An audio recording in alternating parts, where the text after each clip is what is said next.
ஒரு சிறிய கிராமத்தில் தினமும் பள்ளிக்குச் செல்லும் ஒரு நல்ல மனசுக்கார சிறுவன் இருந்தான். ஒரு நாள் பள்ளிக்கு செல்லும் வழியில் அவன் பாதையில் ஒரு பணப்பையை கண்டான். அதை எடுத்து பார்த்தான். அதில் நிறைய பணம் இருந்தது. அவன் மனதில் ஒரு சிந்தனை. இந்த பணத்தை நான் வைத்துக் கொண்டால் யாருக்கும் தெரியாது. ஆனால் மற்றொரு குரல், அல்லாஹ் எல்லாம் பார்க்கிறார் ஹூ.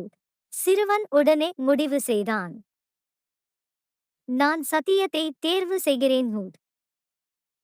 அவன் அந்த பணப்பையை அருகிலுள்ள மசூதியில் ஒப்படைத்தான்.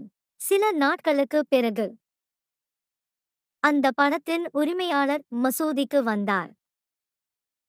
தன் பணத்தை மீண்டும் பார்த்ததும் அவரது கண்களில் கண்ணீர். அவர் கேட்டார், இந்த பணத்தை யார் கொடுத்தது?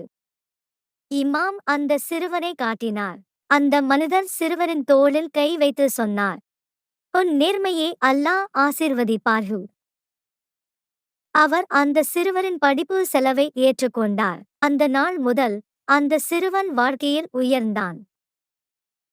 நீதி, சத்தியம் எப்போதும் வெற்றி பெறும். அல்லாஹ் நேர்மையானவர்களை நேசிக்கிறார்.